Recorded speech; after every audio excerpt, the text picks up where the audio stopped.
China's 2023 per capita total income declines for the first time in 29 years. Economic recession in China leads to employment woes, puts people's survival at risk. Grim employment outlook. CCP-Backed universities urge students to go to rural areas for poverty alleviation.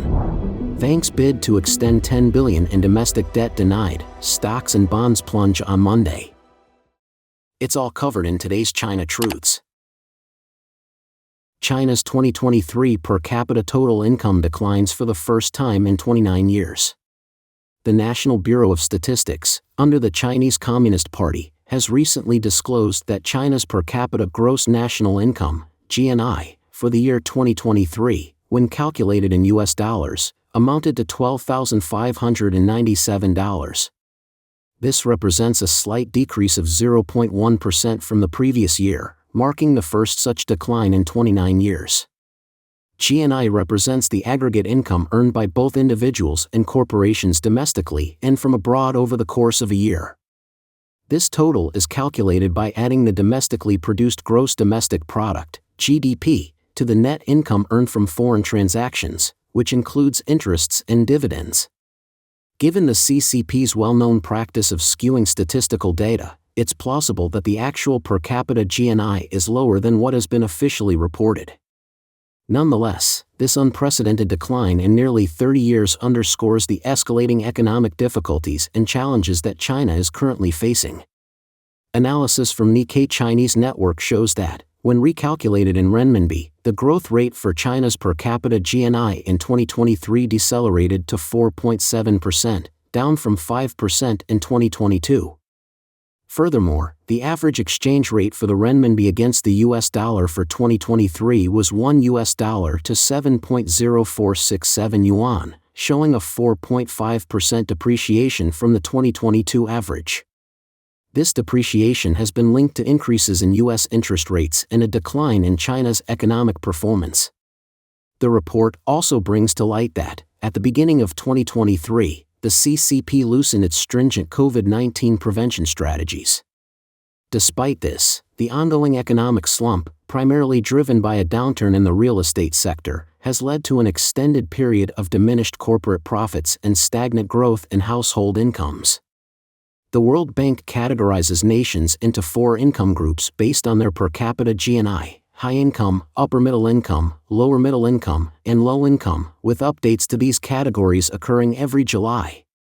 Currently, the threshold for classification as a high-income country is set at $13,846, which represents a 5% increase from the previous update. Based on the mentioned data and standards, China's per capita GNI saw a decrease in 2023, positioning it 9% beneath the high-income country threshold.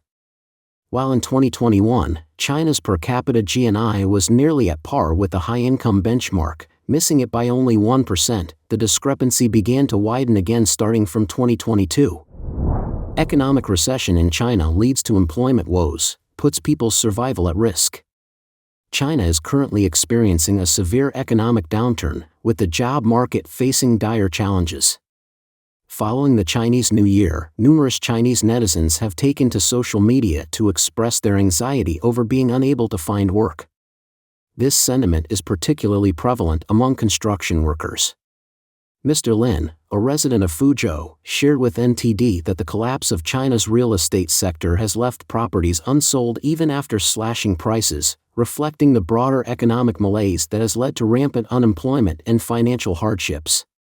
Unable to afford mortgage payments, many have defaulted, leaving them indebted even after forfeiting their initial down payments. Mr. Lin explained, countless businesses have folded, leaving a vast number of people jobless. Many acquaintances of mine have returned to their hometowns to lie flat. Even those who turn to driving for Didi are finding it unprofitable, and there are individuals who cannot even afford basic sustenance, resorting to relying on their parents or picking up odd jobs. Numerous people have defaulted on their loans, and even after their assets are auctioned off by the courts, the proceeds are insufficient, leading to further attempts to recoup the remaining debt. Job seekers have voiced their frustrations over companies demanding high qualifications for roles that entail a broad range of tasks, including menial ones like cleaning, all for a meager salary of 3,000 yuan, about $417, making these positions untenable for many. Wang Jun, a Changsha resident who preferred to remain anonymous, mentioned that after the government crackdown on the education and training sector, he, along with many fellow teachers, found themselves out of work for the past 2 years, surviving on their savings. He noted, "The clampdown on education and training has rendered us teachers jobless. The economy is in disarray, making job hunting a nightmare. The surplus of teachers, compounded by a declining population growth and birth rates, has left many schools without students, with some on the brink of closure." Mr. Jin from Jiangsu highlighted the grim reality of the job market, noting that even medical doctors are struggling to find positions, a stark contrast to the past when PhD graduates could easily secure roles in top hospitals. Grim employment outlook: CCP-Backed universities urge students to go to rural areas for poverty alleviation. With China's youth unemployment rate stubbornly high and this year's college graduate numbers swelling to 11.79 million, an uptick of 210,000 from last year, the job market is more intimidating than ever. In response, Chinese universities are guiding students towards rural poverty alleviation as a potential pathway. Heihe University in Heilongjiang, through a March 2 WeChat announcement, launched the employment initiative for the class of 2024, urging students to look beyond traditional education paths and civil service exams, adjust their employment expectations, and adopt the mindset of secure employment first, then pursue the ideal career. This sentiment is echoed by Zhejiang University of Technology, Fujian Normal University's School of Economics, Hainan Normal University, and more, signaling a need to adjust employment strategies amid a shrinking pool of government and corporate jobs. This shift is pressing graduates to stay informed on employment trends and to recalibrate their job expectations realistically. Moreover, these institutions recommend participating in grassroots service and military enlistment, particularly in underdeveloped areas, as a strategy to alleviate the employment pressure. Hainan Normal University's open letter points to the worsening international environment in 2024, further straining economic and employment prospects. It advises graduates to face these challenges head-on, with realistic job expectations. Since the pandemic's onset 3 years ago, China's economic slump has led to historic highs in youth unemployment, with last June's official statistics indicating a 21.3% unemployment rate among urban youths aged 16 to 24. This persistent issue has prompted CCP authorities to push for rural poverty alleviation efforts among graduates, a strategy criticized for being disconnected from the actual needs of the population. Observers have drawn parallels between Xi Jinping's and Mao Zedong's approaches to addressing unemployment through rural initiatives, suggesting a veiled attempt to divert attention from economic and unemployment woes. Nia Riming from the Shanghai Institute of Finance and Law remarks that high unemployment alone won't compel the youth to rural jobs, highlighting the mismatch between available opportunities and desired career paths. Vanke's bid to extend $10 billion in domestic debt denied, stocks and bonds plunge on Monday. The crisis engulfing China's real estate sector is intensifying, with Vanke, the country's second-largest property developer, now grappling with a debt crisis. Bloomberg reported on Monday, March 4, that 2 Beijing-based insurance companies had instructed their investment managers to keep a vigilant eye on Vanke's credit risk.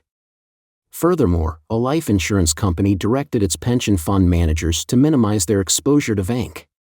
Recent developments have seen Vanke engaging in talks with various state-owned insurance companies in an effort to negotiate extensions for the repayment of certain private loans. Despite these discussions, insiders report that no agreement has been reached so far. On the same day as Bloomberg's report, Vanke shares and bonds took a significant hit, with both experiencing sharp declines. In Hong Kong, Vanke's stock plummeted over 7%, reaching a new low, while in Shenzhen, it fell by 4.65%, with a net outflow of 328 million yuan. The bond market also saw dramatic falls in several of Vanke's publicly traded bonds.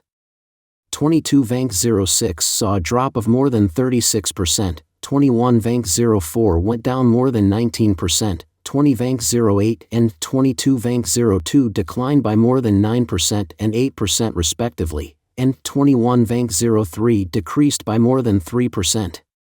Amid these financial challenges, Vanke has increasingly resorted to asset sales, underscoring a severe liquidity shortfall. On February 20, Link Real Estate Investment Trust, Link REIT, announced the completion of its acquisition of the remaining 50% stake in Shanghai Qibao Vanke Plaza for 2.384 billion yuan, about $331.166 million, following an earlier sale of a 50% stake to Link REIT for 2.772 billion yuan, nearly $385 million. This transaction, which valued the project at 7.06 billion yuan, about $980.7 million, resulted in Vanke taking an approximate 26.3% loss, despite it being one of their top rental income properties. Essentially, Vanke has been forced to sell one of its most valuable assets at a discount.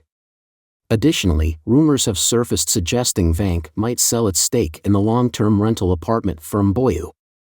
In January 2024, Vanke announced a housing sales area of 1.254 million square meters and sales revenue of 19.45 billion yuan, about $2.7 billion, marking decreases of 25% and 32.1%, respectively, from the previous year. Industry-wide, Vanke's January 2024 sales in 30 Chinese cities hit the lowest level since 2018, with February figures barely surpassing those seen during the 2020 outbreak. Currently, Vanke is dealing with 31 domestic bonds totaling 54.556 billion yuan, about $7.6 billion, ABS worth 9.46 billion yuan, about $1.3 billion, and overseas debts of 1.955 billion yuan, about $272 million, and $2.953 billion. The company faces upcoming repayments of $630 million on March 11 and 2 billion yuan, about $278 million on April 29. Don't forget to leave a comment in the section below to share your opinions on today's topic with us. Make sure to like and subscribe to see more interesting topics from China Truths.